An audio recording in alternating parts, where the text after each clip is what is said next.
konnichiwa. Wow. Sengibonile ngilanga. Konnichiwa. Nyazibongela belinganga. Konnichiwa. Wow. Sengibonile ngilanga. Konnichiwa. Thank you. Thank you so much, Kojo. I'm sorry I have my back to you. It's the setup. Blame it on the setup. I thank you for introducing me as well. I'd just like to expand on that a little bit more.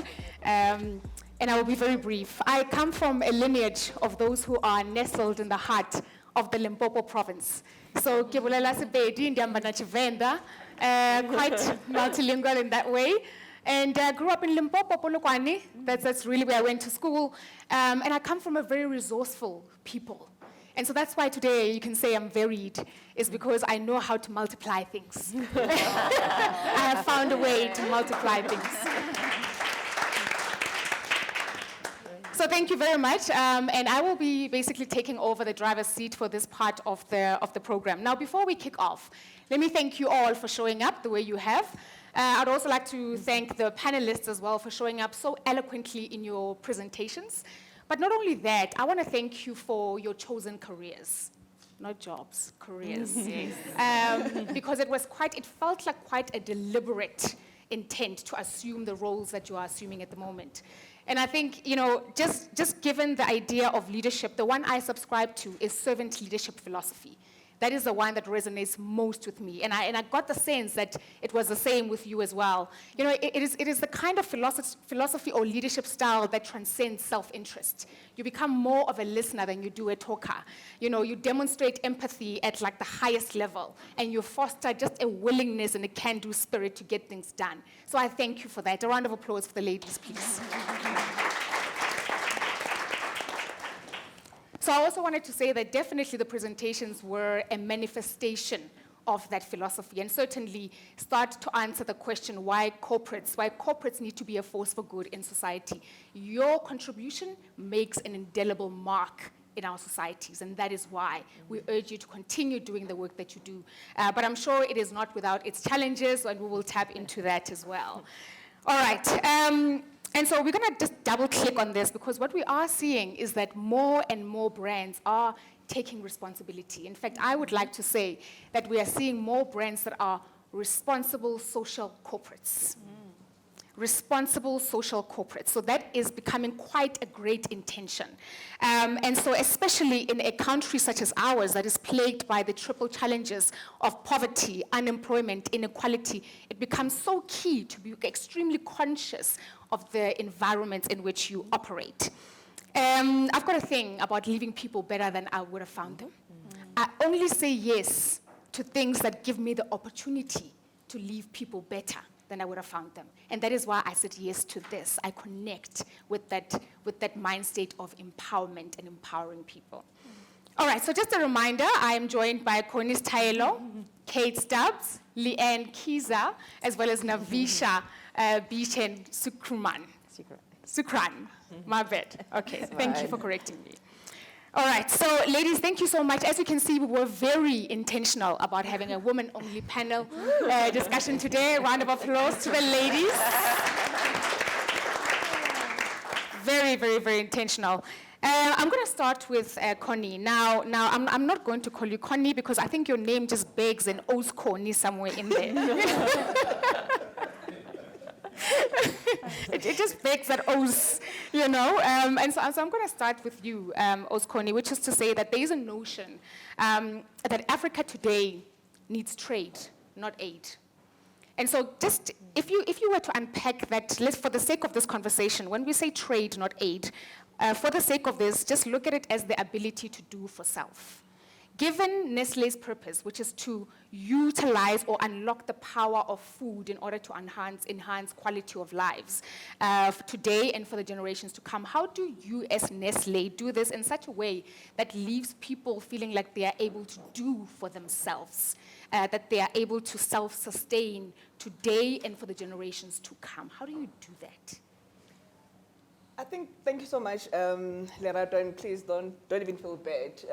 The whole building calls me Conny. I always look at the There you mirror. go. I look at the mirror and I'm thinking, do I have a lot of wrinkles or what? I don't know what, but yes, you're not the only one. So for us, I think it's underpinned by what I said or what I mentioned earlier, which is creating shared value. And in creating shared value, we believe that it's not just about dumping things with people.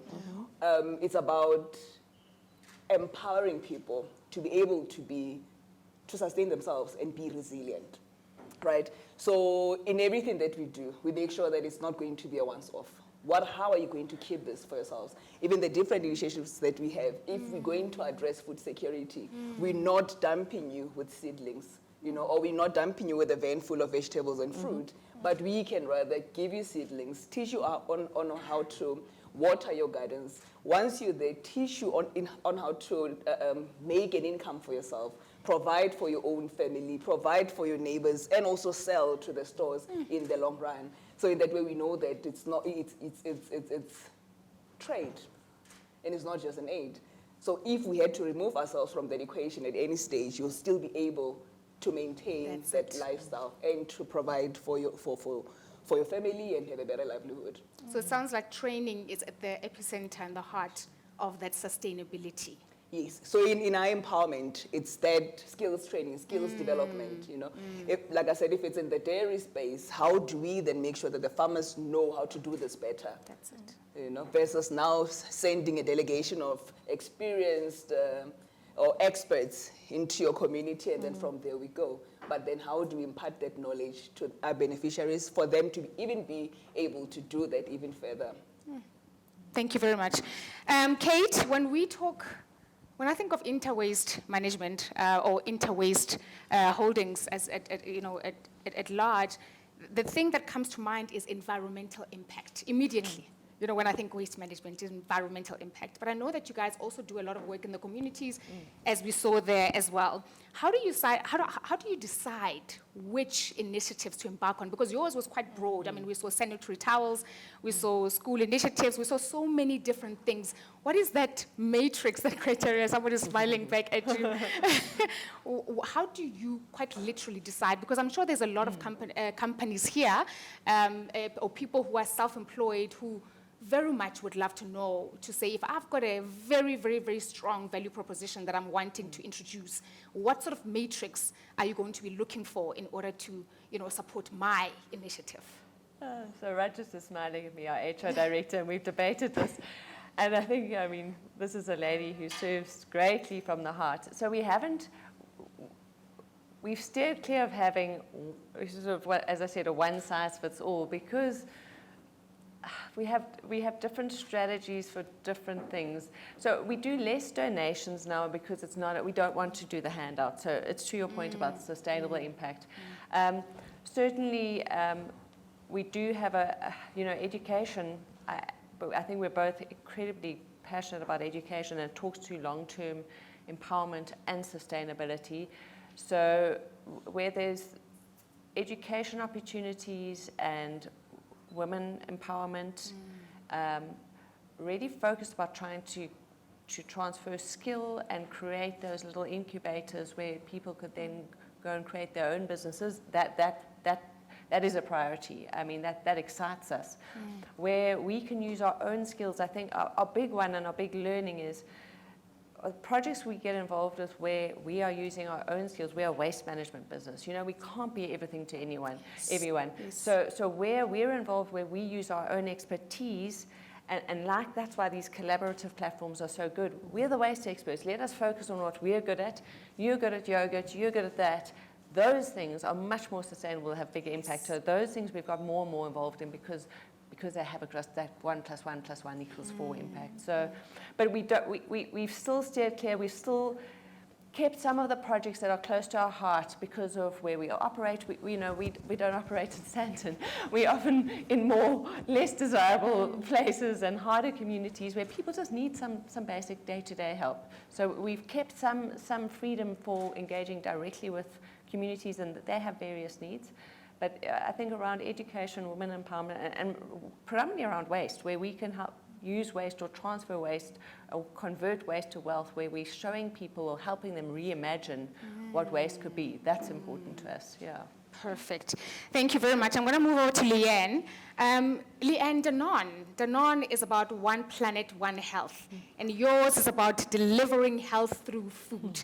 Love it when you say, that you empower women farmers who are leading the herd. I don't know if I read this somewhere or whether you said it. It was actually titled somewhere, Women Farmers Who Are Leading the Herd. So smart. Once you have signed, there was a particular farm that you are supporting. Once that contract was signed and the production was now underway, what else do we do beyond that to ensure that the sustainability is fully and truly realized? I know that you spoke about internal specialists that are coming on board from a procurement point of view, marketing, etc. But how long? I'm trying to establish, where do you start and where do you actually end? And that speaks to the whole idea of people being self-sufficient. Yes. I first of all want to laugh at myself because I seldom stick to the slide. So I think you read it. I don't think I said it. So good reading. So, in the case of Amadlelo Agri and this incredible partnership where we've now officially secured 10% of our milk supply from this emerging farmer in the Eastern Cape, and the dairy name that you're looking for, this is the one I need help with pronunciation, but I believe it's pronounced Nocha Dairy. Is it Ngocha?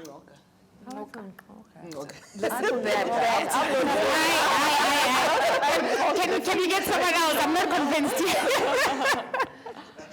I mean, so the idea is very much to follow through with this. I mean, I don't think that, it sounds like what we're doing is easy. Yes, we've secured 10% milk supply with an emerging farmer, go Danone. It's really not like that at all. It took a huge amount of work and investment to get this group of people and this supply system up to speed, to the standard that we needed to be able to be signed on as a consistent source of milk. And that took a huge amount of investment and input from our side. And so, the first thing I just wanted to land is that it's not a case of we change our minds, we move suppliers, we behave like this, because the amount of investment that went in now needs to pay dividends, So it is unlikely that there would be a switch because of already what's been invested. Okay. So now we've gotten this supplier up to speed. We're very proud to have signed them on. Where to from here? And in fact, Danone is committed to a ongoing partnership, in particular to lead the women of the Mocha dairies. And so, for example, we had them over to our offices in June. We flew the team of women up. There were 9 women altogether, where we showed them the value chain of what we do, and we gave them exposure to all the different functions of our business. So, a factory tour, so they can see for themselves exactly how this milk gets processed into the yogurt that we eat at the end of the day. Trade visits, to go into trade with our commercial teams and see that exchange of, contracts, negotiations, how the product actually gets sold and what it looks like in trade. Food waste management, so what happens when a product doesn't sell on shelf, and then how that product gets treated after it's past its best before date. Finance systems, even commercial marketing ideas, so how do we market the product to make it more desirable, to ensure that it sells, to ensure this consistent supply of milk, and why they play such a role in ensuring that continuity. So, the program itself is robust. It literally takes years to set up, kick off, from initiation all the way to signing up, and now the ongoing support and upliftment, particularly for the women, because it's just not in our interest to pull out now. We need to sustain it, and we need them to sustain it with us. And so together, this becomes, it really is about business continuity. They became a reliable source of milk supply where there wasn't one before. And that means an incredible amount to our business. And so that's why it's as well in their interest as ours to be able to sustain this partnership. Just out of interest, how long did it take to secure this partnership? When you talk years. Yes, we're talking Long at time. least 3 years from the first sort of contact that was made. Okay. And now, as you know, this has been official as of December, so that was a really great milestone. In this time of 6 months, we've already had 2 engagements with the team where we've flown them up, given them extra training, and sort of they go back and hopefully entrench what they've learned in their community. So, yeah. And in so doing, I mean, we've estimated that if we're counting impact, this is something I learned just now, that we should really define the impact by supporting Nocha dairies, pronunciation disclaimer, we actually supporting the livelihood of 1,200 families in that area, just by ensuring that there's that consistent sort of push and pull of milk and cash to be able to sustain that farm. So, yeah, it takes its time, but once you're in, because it was worth the investment. Perfect. Thank you very much. Navisha, you need to make it make sense.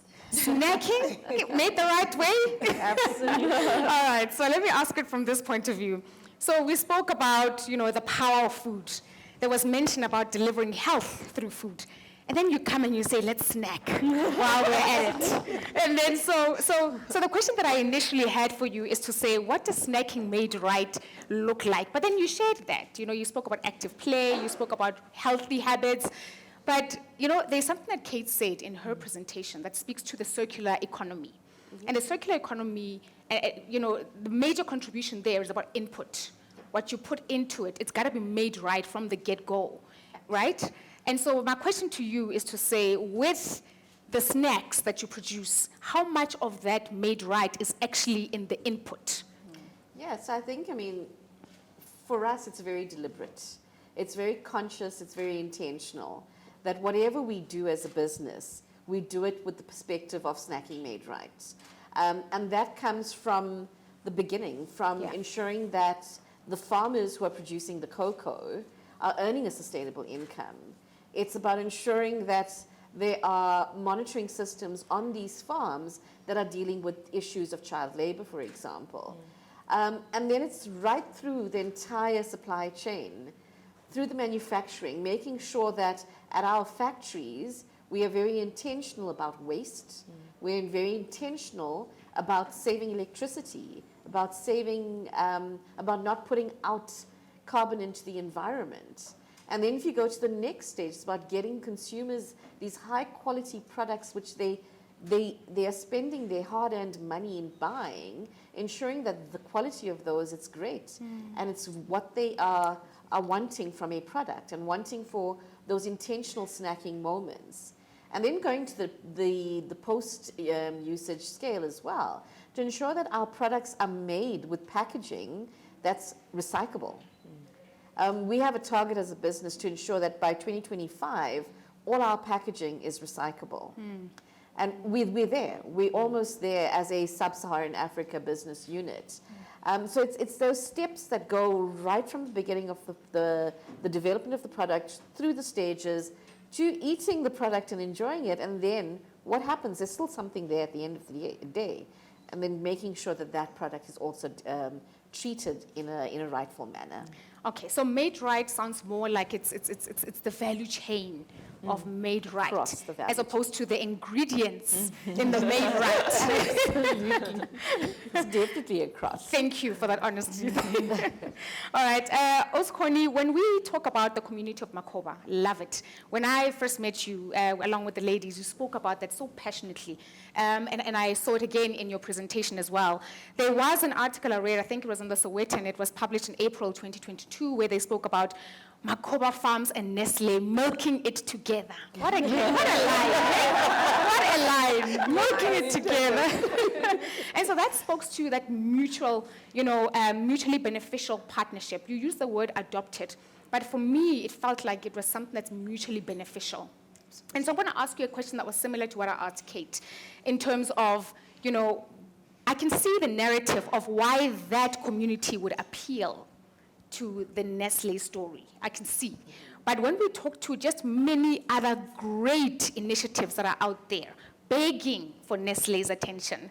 You know, what do you analyze, what do you assess in ensuring that this is the one that is going to make the headline partnerships happen? Yeah, you see, that headline alone gives it away. I think milk is one of the key ingredients in our products, right? So that is why anything that has to do with farming touches our hearts. And most importantly, dairy farming, right? I did mention that also within that province, we have factories, a factory in Harrismith which makes formula or baby milk. We have a factory in Escort, whose one of the key ingredients is milk. We have a factory in, where's the other one? Okay, besides that, even with the chocolates and stuff in East London, not in the same province, but in East London, milk is still the key ingredient in that. So anything milky will milk away, which is awesome. Milk away. And as we're milking, we'll milk it with the right partners. So that's I think that was one of the drivers. And again, we said we want to have a 360 kind of benefit, or a 360 kind of approach. Yes, it's not just about sourcing or milk from that particular farm. It's about then how do we then empower them in the other different aspects. We can sponsor, we can support a daycare center within that community, right? So we're looking at the overall livelihood touch points, not just, yes, we get in the farmers and we're out of it, right? So that's one of the main or key criteria for us, right? And then from there, just even as a business, I mean, obviously now when you're going to say to people, we are adopting this community or we're going to support this community for the next 5 years, then yes, you know, your CFO will be like, okay, what's in it for us? You're like, wait first with the what's in it. Let's get the basics right. And once we have the basics right, you'll get to realize those profits or those margins that you're looking for as the CFO. So it's something that makes perfect sense. And you go to the HR director as well, who would say, how is this contributing to any of my budget? How is this going to help me? Then you can say, no, we're actually getting SCD points from this, you know, so the business also benefiting from supporting this. They are benefiting, we are benefiting, but it almost has to be at every touch point. You cannot get into a system and just focus on skills development for youth. There's also other impacts or other social needs, because we're trying to bridge the gap as corporates. We say these are the societal challenges, these are the business needs, and this is where we can get together. Exactly. So once we get to that midpoint where you have commonalities, it makes it quite easy for you to even motivate for anything for the organization. Yeah. I see. Well said. I see. Very well said. Yeah, it sounds very much like a strategic intent. It needs to make a lot of sense naturally for the business, but also, you know, the people who are out there looking in to say, you know, how do I engage, you know, with what I have at the moment. Perhaps the starting point is also just getting closer to what you are currently doing.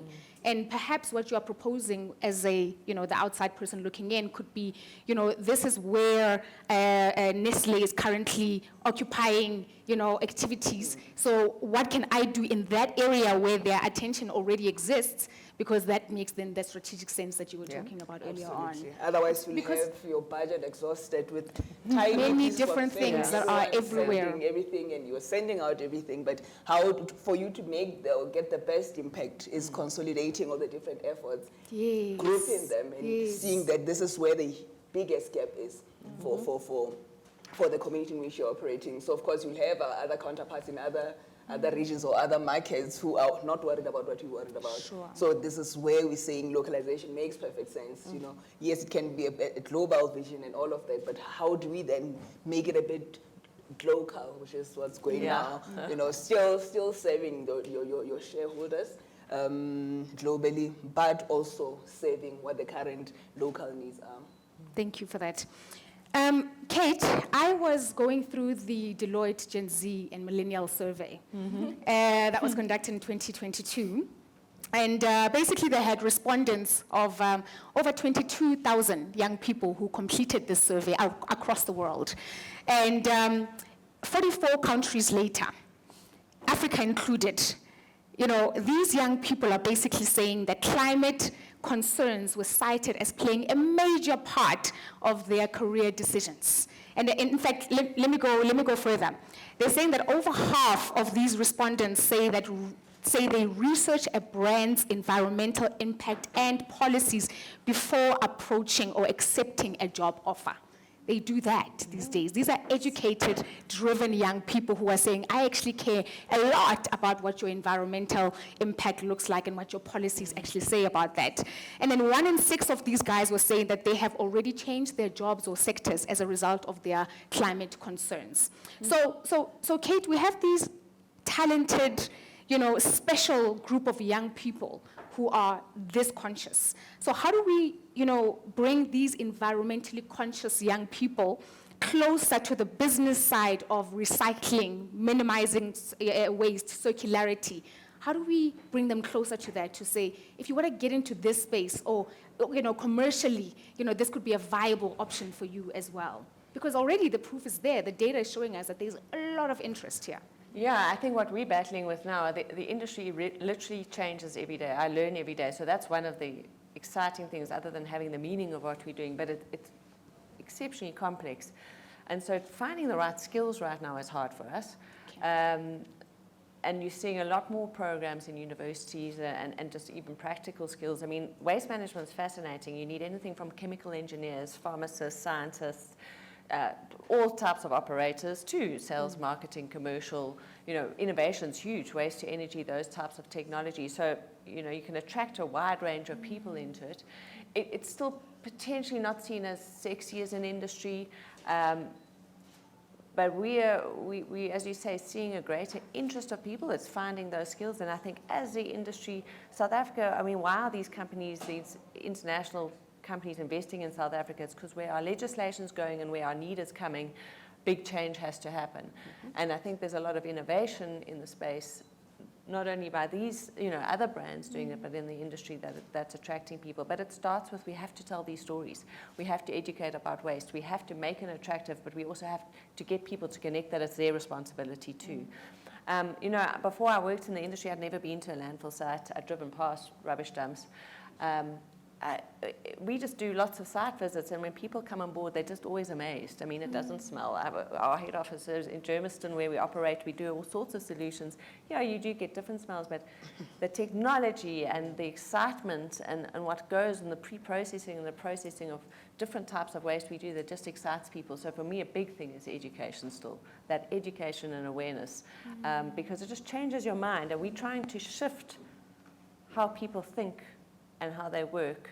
And so telling these stories, the Danone story, when we first made the desks, you made the desk,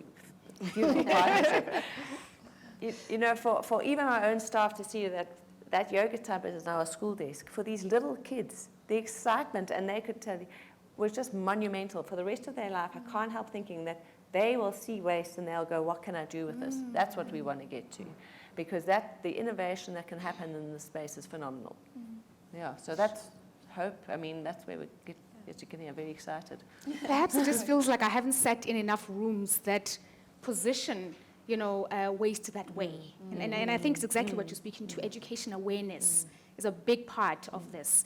All right, thank you very much, Kate. Leanne, the NPC, the National Planning Commission, stated that education, skills transfer or skills development, as well as good employment opportunities, is exactly the capability area that we need to be honing in on. So we can agree on that, yeah?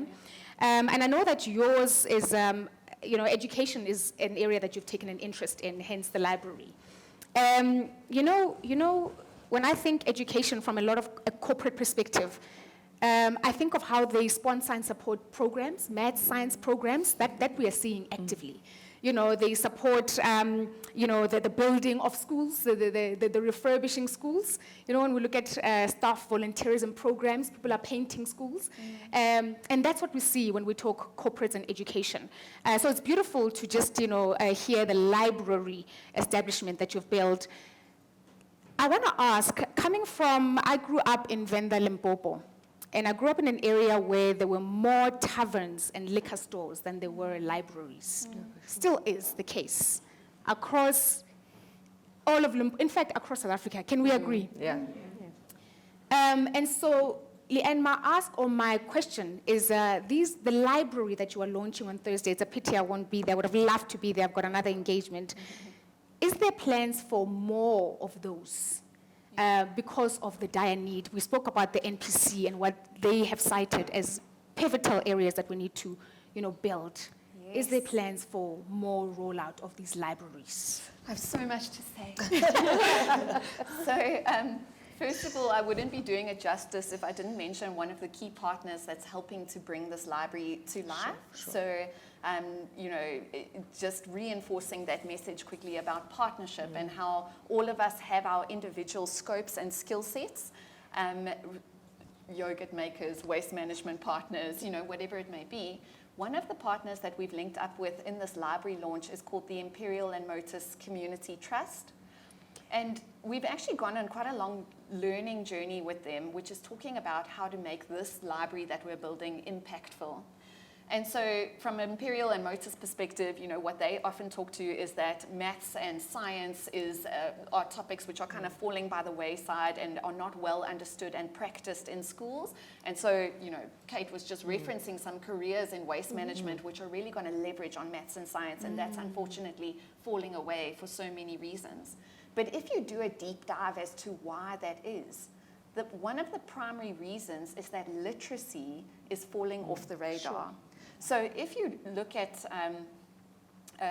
ex-Deputy President Phumzile Mlambo has quoted some stats in her reading panel where she talks to 80% of grade 4 learners in South Africa cannot read for meaning. So that. And so it's actually, although we've built a library from recycled yogurt tubs, and that's something we're really proud of, it's not enough to just build and drop a library. But in fact, you have to create the forum and the moment to facilitate learning and actually teach those children how to read. And so, as part of this library donation, what happens is that a librarian gets employed and placed into the facility, plus a memorandum of understanding with the school that every learner in that school will get 30 minutes of exposure twice a week in the library with an underpinned dedicated reading program to make sure that literacy levels increase over the duration of their exposure to the library.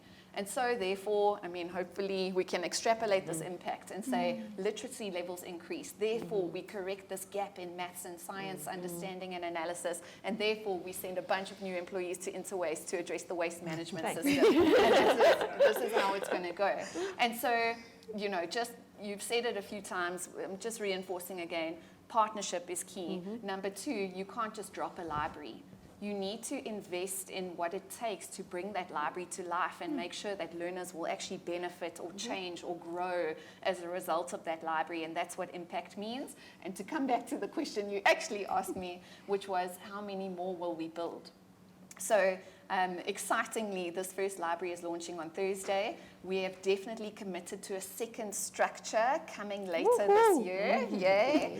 And from there, the sky's the limit in our view. Again, reinforcing this partnership message, it's not something that Danone can do alone. But why shouldn't, if we think about authorities and regulators and the green procurement movement, why shouldn't upcycled bricks made from recycled yogurt tubs be incorporated into the buildings of schools, universities, classrooms, libraries, RDP housing to create a sustainable end-of-life solution for plastic, as well as these bricks become more readily available and more cost-effective because we're repurposing an existing material. It's something that's taking up space that can be put into a brick to build another structure. And so, with the launch of this library and the second classroom, which we'll launch later in 2023, we are calling to our authorities and stakeholders. We are calling to our partners, and we're saying, look at the potential. And if all of us played our role in our different subject matter topics, we could actually extrapolate this and build more and address that societal need of lack of learning centers and lack of libraries while addressing waste and literacy at the same time. It's a bit idealistic, but it's one step in the staircase to actually achieve success. Yeah. It starts with that audacity. Yes. I love it. It starts with audacity to even think it up in the first place. Thank you very much. Thank you. Navisha, the last engagement in fact, the first and probably last, because this is the following one, the first engagement that we had where we were all in the room, you spoke about the forgotten middle. I don't know if you said it those words, or that was Bohosi who said, it was yourself, right? Between the both of us. Both of you, okay. We spoke about the forgotten middle. And you shared, the campaign that you said is drawing to an end. It's coming to an end, the active play, yeah? Yes. Such a pity. Because, when you spoke about the forgotten middle, basically what she was saying is that the active play initiative basically was around these young people who were identified in communities who passed, but didn't pass well enough to be accepted into university institutions, but they passed in such a way that they could assume vocational training, so to say. And so what tends to happen is that the forgotten middle, those young people, are literally forgotten along the way. And so what you have done was something that was so powerful, is to bring back meaning in their lives through this active play initiative, where they started to engage, the young kids. Yes. But you also spoke about how they were then further empowered from certain courses that they had to take. Correct. So that they can ensure their employability, which speaks to sustainability and being self. Please speak to that, because you will speak to it better. So just to recap, we got a group of people, so the forgotten middle, from the communities in which we operated and where we had our program rolling out. And these young people were then trained, were given university training from local universities within the Eastern Cape as well as in Gauteng. And they were taught skills, so they were given a formal training in terms of how to run out a physical education program in school. They got a certificate, and they were able then to get into the schools and teach children, build a resume, so to speak, to say, okay, I now have experience for a year teaching children how to do physical activity. These young people have now gone on, and we lost so many of the top talent within that bracket to other organizations, because they saw that they had the qualification, they had the experience, they had the energy and the excitement to want to go out there and do something because somebody believed in them and somebody gave them that opportunity. And we have so many of these young people in our communities that are just there, that have just not done well enough to get that tertiary qualification, but have such potential. And those are the kind of people that we need to identify. Absolutely. So during the 2 phases of the program, we were able to identify different groups of young people and give them the expertise and give them the training. And a lot of them have really gone on to become coaches at schools, to be able to coach community teams or get involved in some kind of community thing, just to build themselves up to be able to be more employable. That's awesome. I mean, I was so touched by this. I have a huge love for young people. I motivate in spaces where I'm asked to. And I know that moment, you can almost see the switch that begins to happen, the light that illuminates from within. And so I recognize it from that point of view. But this segues so beautifully into this last question that I have, which is about exponential positive results. You've just spoken to how now they are employable as a result of your impact. Perhaps we can hear because I know time is of the essence, this would be the last one. Perhaps talk to me about that ripple effect that you have had that has left such an indelible mark that it just has to be said and recognized one last time. Conny? Was Conny? You just had to start with me. Then I guess it'll be exponential. I think for us, in the 2 examples that I've mentioned, not that the only ones, I think the impact so far, can say we've touched about almost 2,000 livelihoods in just in the past year alone, right? And then when we look at, I hope that's what you asked, King? Yes, go ahead, yes. Impact. Impact. And then when you also come back into the area of active play, because I'm sure you're thinking, oh, what is she talking about, all these chocolate people? We also are involved in many other initiatives that speak to healthy eating or encouraging healthy and active lifestyles. And we can say that through one of our programs, which is Nestlé for Healthier Kids, obviously actually in partnership with the Department of Basic Education, we've so far touched the lives of 80,000 pupils. So we do have a target of 20 million by 2030, and we are well on track with that because that's a global target. So South Africa actually remains to be the leading one in achieving that target. So we have come a long way. There are things that we're doing, maybe not saying much about them, but yeah, there is definitely impact, and there's more that we can still do. And I think that in the next years, or maybe let's just say by 2030 itself, we would have realized everything that we had put ourselves out to realize.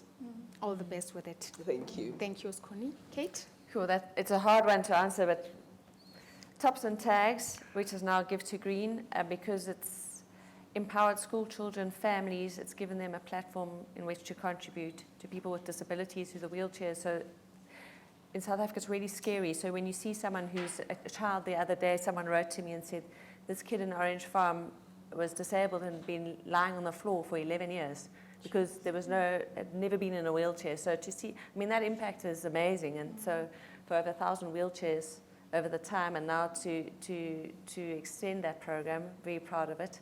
But also empowering businesses like the Mangena family, where dedicated people have worked in such dire, like the waste pickers. I love those guys. I love them to death, who risk their lives every day and make such a meaningful impact, just to provide certain facilities that watch them grow their business.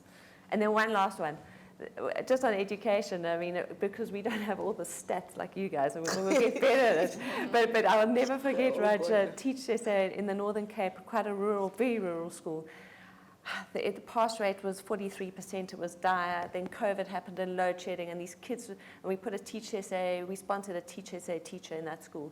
And in 1 year, just from one dedicated teacher passionate about helping those kids, the pass rate went from 43 to 93% from a trick. Sure. And I mean, that for me, still goosebumps. So we never, this little impact has big impact. It's big impact. Yeah. It's big impact. Thank you, Kate. Leanne? I just want to say that I'm resonating well with that example that you shared of the child on the floor who needed a wheelchair. And sometimes in corporate we get overwhelmed, or I think all of us, we get overwhelmed by the idea that to have impact it has to be large scale. You go big or you go home messaging. And so you didn't have the budget, so now your project is a fail, which is absolutely not the case. And I think that we should all get out of that mindset, because for that child of one, the impact was enormous, life-changing. And so, I'm maybe just keen to share that message that, our recycling campaign, for example, in the beginning started with 18 measly schools, then it increased to 80, now it's at 100, maybe next year 10,000. But start, that old saying, start where you are with what you have, with what you can do. At least a little bit. You know what I'm talking about. Wonderful.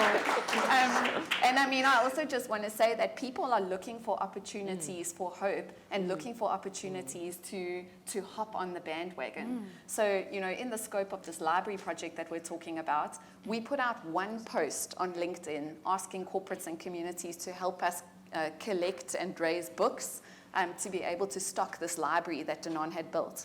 I cannot tell you the amount of incredible feedback we got from one post, because corporates and individuals and communities are begging for opportunities to share purpose, to have meaning, to add value.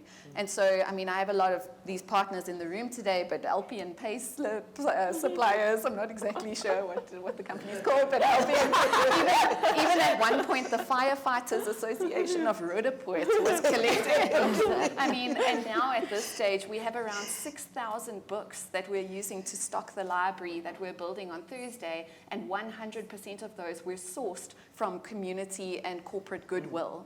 And so I just think when it comes to impact, don't be stunted by the scale. Of course we want scale. Yes, we'll get there.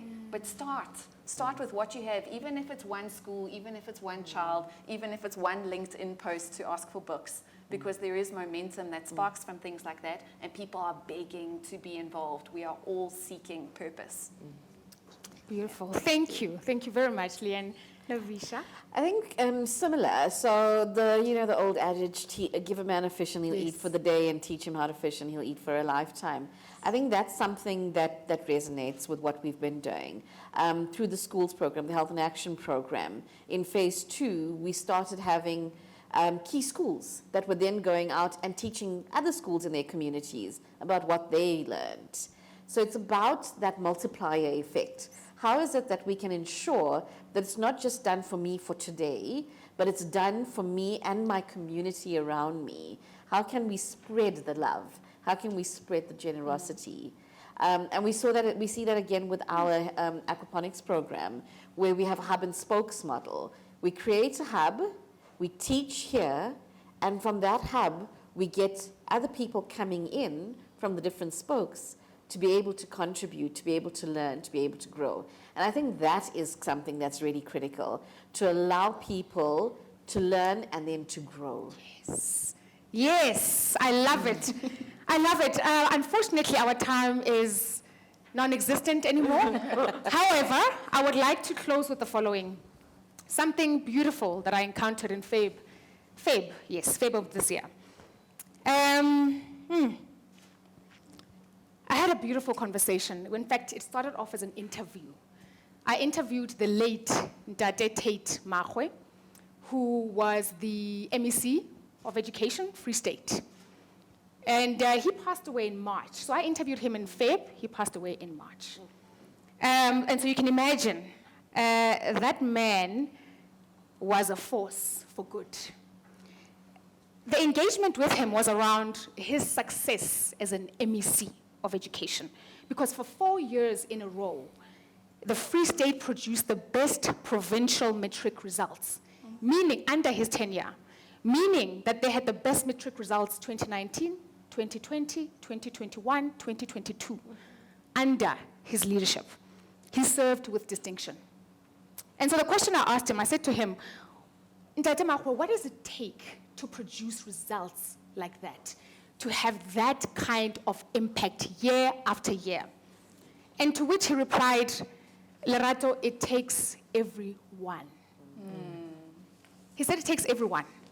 He said it takes the ecosystem of the community to sustain the kind of impact that we have had.